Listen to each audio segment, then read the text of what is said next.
here at the beautiful Sydney Opera House.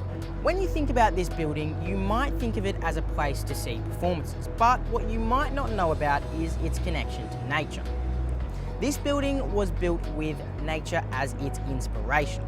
The architect Jorn Utzon used birds' wings, clouds, rivers, shells, and palm leaves to guide his design so that the building would fit nicely into its natural background. I've come here today to learn a little bit more about a really cool project that's happening here. Scientists have installed an artificial reef into the harbour to help rebuild fish habitats that have been destroyed over time. I'm going to meet some people who are involved with this project and learn a little bit more about what they do and why it's so important. Let's get to it.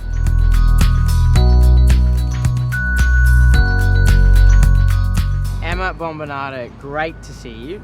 You are the Environmental Sustainability Manager here at the Sydney Opera House. Certainly am. Can you please tell me what sustainability is? I don't know a whole lot about it. It can be a tricky word, but for me sustainability is about how we care for and protect our natural environment. Emma, can you tell me a little bit about the project that's happening here today and why it's so important? So we're working with the University of Technology Sydney, Professor David and Gigi, on a research project that really helps us understand what kinds of habitat we can create in Sydney Harbour. We know that the harbour is beautiful and has lots of species, but we also know that there are artificial seawalls that have led to a species decline. So by installing these artificial reefs, we hope to bring the fish back and create little homes and crevices and nooks and crannies for these species to call home. The land that the Opera House sits on is called Jubagali by the Gadigal people, who are the original custodians of this land. They also took sustainability very seriously. We could take a lesson from the way they cared for and lived on this land. Funnily enough, one of the most interesting sustainability practices by the Gadigal people had to do with marine life. The fact that this land is surrounded by water means that it was actually a very important food source, as people would come here to fish. Every time the Gadigal people took something out of the water, such as fish, mussels, cockles, or even oysters, they'd make sure that they put all the bones and shells into a big pile. This was called a midden. What this meant was that next time that they came back to fish here, they knew exactly what they'd taken from the water, and that this time they can then fish for something else to make sure that they never took too much of the same thing.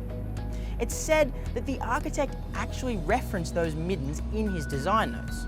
So next time you look at the Opera House, I hope you can see those shell middens and make sure to take extra special care of this land. David and Gigi, you guys are the main marine ecologists working on this project. Can you please tell me what an artificial reef is? Well, firstly, they can just be an opportunistic thing, like a warship that gets sunk, and there's lots of those around. Or it could be a big reef that's put in especially to attract fish for fisheries.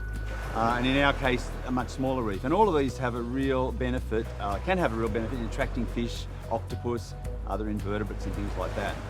Can you tell me a little bit about this specific reef that you've installed here? It's actually composed of 24 little reefs. They're small structures, aren't they? They're around about yay big. About the size of R2-D2. About the size, yeah, R2-D2. And they're each called a pod, and there's 3 pods to a reef, and there's 8 of those. And why did you want to install an artificial reef here at the Sydney Opera House? Well, a few years back, the UN set out 17 goals to sort of to-do lists and guidelines for people in different countries all over the world, different businesses and individuals to strive for sustainability. And so goal number 14, life below the water, is where we're kind of fitting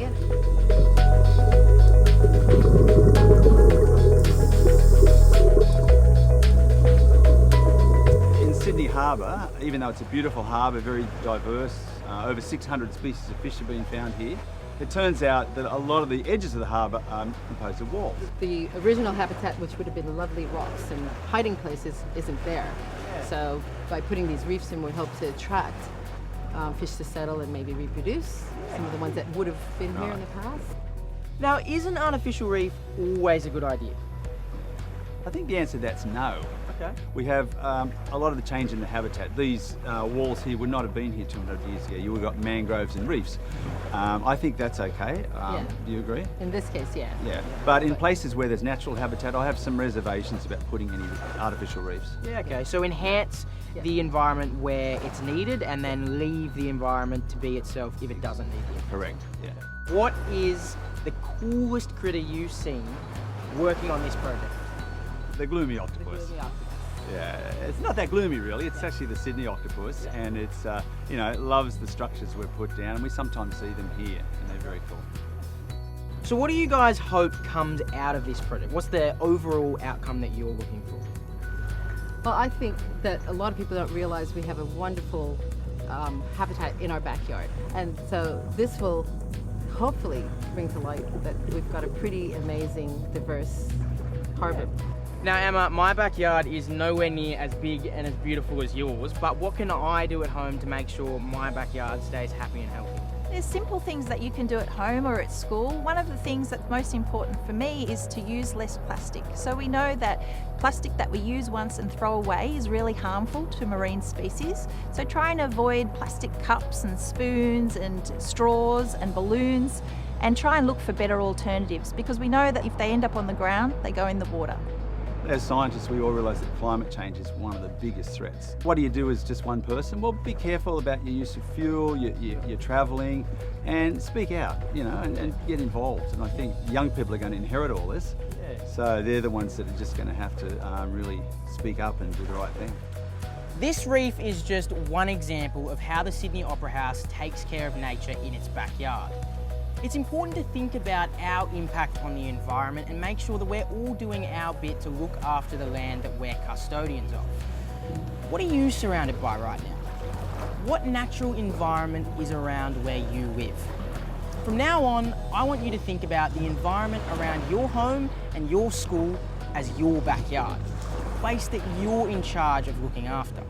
Because there's going to be many generations of children that want to enjoy that place just like you are, and it's your job to preserve it for them. You are the custodians of this land. Make sure you look after your backyard.